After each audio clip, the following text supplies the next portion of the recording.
नमस्कार, मैं श्रेया शुक्ला, आप देख रहे हैं वीकी न्यूज। वक्फ संशोधन बिल के खिलाफ कपिल सिब्बल ने ऐसी दलील दी कि सीजीआई पीआर गवई को टोकना पड़ा और फिर दाग दिया ऐसा सवाल कि पूरा कोर्ट रूम ही सन्न रह गया। चलिए पूरी खबर विस्तार से जानते हैं। दरअसल वक्फ संशोधन बिल कानून बन चुका है, लेकिन सुप्रीम कोर्ट में मुस्लिम पक्ष ने इसे चुनौती दी है और इसे रोकने की दलील दी है। जी हाँ, मुस्लिम पक्ष का कहना है कि ये गैर संवैधानिक है और मुस्लिमों के हितों का हनन है और सरकार वक्फ बिल के जरिए उनकी संपत्ति को हड़पना चाहती है। मुस्लिम पक्ष की तरफ से कपिल सिब्बल पैरवी कर रहे हैं और इस पूरे मामले की सुनवाई जस्टिस बीआर गवई और जस्टिस मसीह की बेंच कर रही है। सुनवाई के दौरान कपिल सिब्बल ने कहा कि यह कानून ऐसा है जो पूरे वक्फ संपत्तियों पर अतिक्रमण के लिए है। वक्फ क्या है? एक बार कोई संपत्ति वक्फ की जाती है तो वह हमेशा के लिए वक्फ ही रहती है। यह ऐसा मामला है कि जिसमें 2025 का अधिनियम वक्फ की सुरक्षा के लिए बनाया गया है, लेकिन इसकी रूपरेखा ऐसी है कि इसका उद्देश्य वक्फ पर कब्जा करना है। राज्य किसी धार्मिक संस्था को वित्तीय सहायता नहीं दे सकता। अगर आप मस्जिद में जाएं तो वहां कोई चढ़ावा नहीं होता है, उनके पास हजारों करोड़ रुपए नहीं। वहीं केंद्र सरकार की पैरवी कर रहे सॉलिसिटर जनरल तुषार मेहता ने कपिल सिब्बल की इस दलील पर अपनी बात रखी।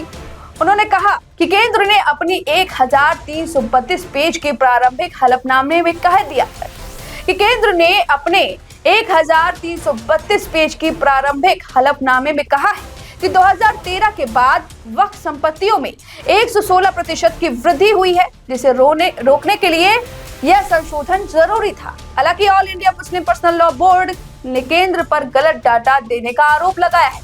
अब यह सुनवाई वक्फ कानून की संवैधानिकता और धार्मिक स्वतंत्रता पर एक अहम फैसले की दिशा में ये बड़ा कदम है। सिब्बल ने कोर्ट में दलील देते हुए कहा कि मेरा केस अनुच्छेद 25 का उल्लंघन करता है।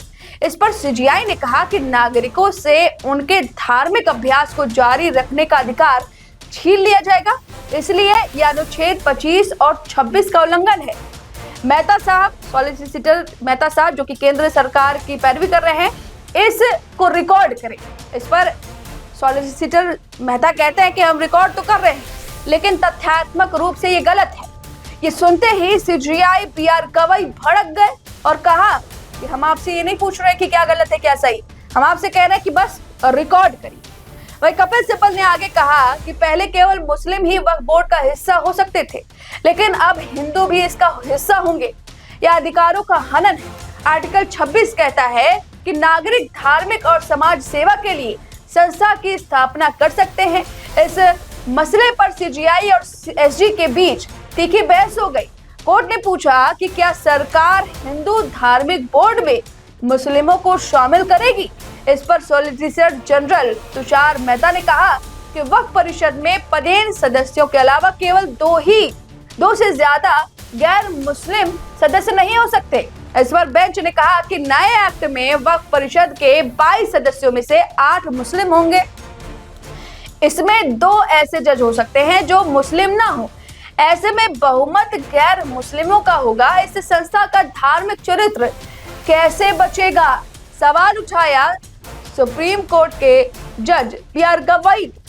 इस पर कपिल सिब्बल ने आगे कहा कि 1954 के बाद वक्फ कानून में जितने भी संशोधन हुए हैं, उसमें वक्फ प्रॉपर्टी का रजिस्ट्रेशन अनिवार्य था। अदालत ने पूछा कि क्या वक्फ बाय यूजर में भी पंजीकरण अनिवार्य था, तो सिब्बल ने कहा हाँ, अनिवार्य था। अदालत ने फिर से कहा कि आप कह रहे हैं कि 1954 से पहले उपयोगकर्ता द्वारा वक्फ का पंजीकरण आवश्यक नहीं था और 1954 के बाद यह आवश्यक हो गया। सिब्बल कंफ्यूज हो गए। उन्होंने कहा कि थोड़ा सा कंफ्यूजन है, यह 1923 से हो सकता है।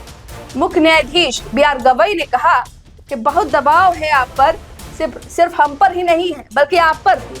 उन्होंने चुटकी लेते हुए ऐसे सुनवाई की है। तो इस तरह से कभी बहस हो रही है सॉलिसिटर जनरल से तुषार मेहता से, तो कभी कपिल सिब्बल से। तो पूरी इस समय सुनवाई जारी है वक्फ कानून को लेकर।